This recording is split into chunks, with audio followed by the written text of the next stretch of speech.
offer is a service that begins when the school phones up. So from the minute the school makes contact, what we like to do, particularly if they haven't travelled with us, is send somebody out to the school, carry out what we call a consultation visit so that we can understand exactly what the school wants to see, what they want to achieve. Our guides are recruited from a range of backgrounds. The majority of them are ex-forces, which means that they come in with a wealth of experience. They have the ability to engage with students, but also they can then relate the history to their own personal experience.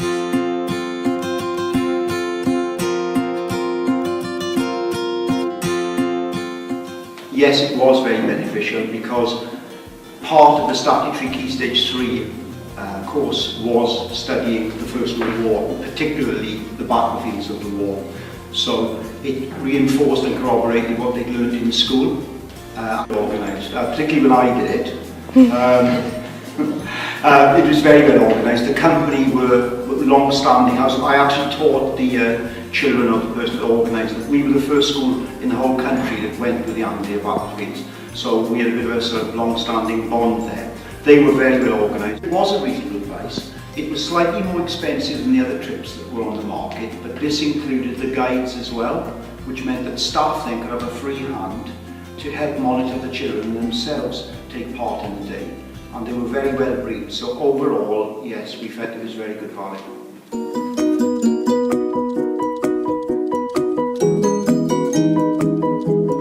What we decided to do is use them. Again, they've got a good reputation in the local community, so obviously that pays good stead for them. The fact that they've got a good reputation means that we're going to get a good trip. I think the main thing that mainly swayed us towards using Anglia battlefields was the tour guides themselves. Having been ex-military servicemen who are going to guide the tour, I think that really swung us in favour of using Anglia tours. We visited a number of places on the trip to Eden. We're going to the Commonwealth War Graves, a number of them. We're going to Tynecott, going to Lishenhook, and there the students are able to experience and see the burial grounds for the Allied soldiers. We also take into the perspective of the Germans as well by visiting Langemark Cemetery, whereby they will compare the difference between the Commonwealth War Graves Commission graves and then the German cemeteries as well. There's also a chance for active learning as well, where we go to Hill 62 to visit the trenches. Students then have an opportunity to walk through those trenches and get kind of an experience of what it might have been like in the First World War trenches. We do have a certain say in where we want to go on our trip. Obviously we follow the guidance by Anglia battlefields themselves, however we have chosen places where we specifically want to visit. We did ask them that we wanted to go and visit a trench system itself, so they've included Hill 62 into their itinerary. Obviously they are the ones with the experience, so we trust their guidance throughout the whole process. It's important to keep the students engaged throughout, and that is done through the tour guides themselves. They are enthusiastic and they have a real buzz about them, which makes the story about going to the battlefields a lot more interesting for the students that go. It's also important that the students get first-hand experience of what it might have been like in the trenches. That means it's important that when they do visit Hill 62, they take into consideration what it might have been like. Finally as well, in the weeks leading up to the trip, we do encourage students to search out family members that might possibly have died during the First World War. And we encourage them to actively look them up on the Commonwealth War Graves Commission website to try and find out if they are at any place that we visit on our trip.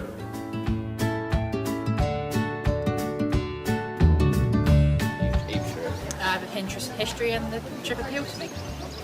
Yeah, it kind of helped me have a better understanding of what battles went on in World War I and why they're still there and why we didn't bring them back over to Britain, just left the dead there. Veterans of wars, they know what they're talking about and they were really helpful and informative with what they were saying. Yeah, I really enjoyed the trip. It was very educational, it was very informative. I would definitely recommend it to any student really that's taking history. Instead of sitting in a classroom reading from a boring textbook, you're actually seeing history before your eyes. You're hearing information as you go along, seeing all the different memorials and graveyards and everything like that. It's definitely a good thing.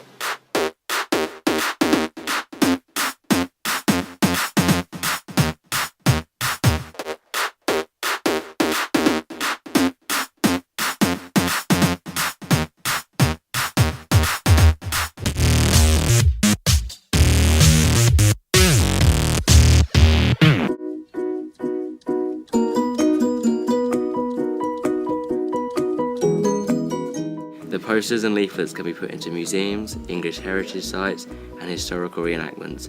We feel these locations are ideal as people who are interested in history, including history teachers and students, would attend. Therefore, the target market would be reached.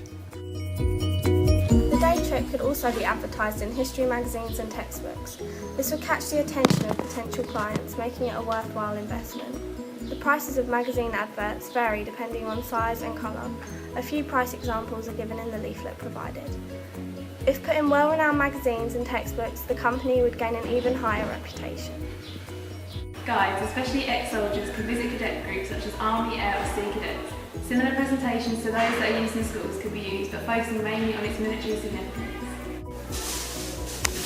If ex-servicemen present to the group, the cadets are more likely to listen and develop respect for not only the guide, but also Anglia tours. The cadet group may then book tours, or alternatively, the schools which the cadets go to may be influenced by the students. The Anglia Tours day trip to EAP can be recorded and put on a DVD. This can then be personalised with the name of the school it is sent to. The DVD would only be sent to schools that have shown interest in previous trips or read emails the company has sent them. This would save expenditures. Having the advertisement or a DVD means it is reusable. It can be shared between teachers and it is more difficult to discard. This way of marketing is more personal than a letter or email, maintaining the company's values and ethos. Personalising each disc would add to the price, however we feel it is important to promote the day trip as a personal luxury experience. A video would catch the potential client's attention and they would take in more information because it's more interesting than a simple email, therefore making Anglia Tours more memorable than their competitors.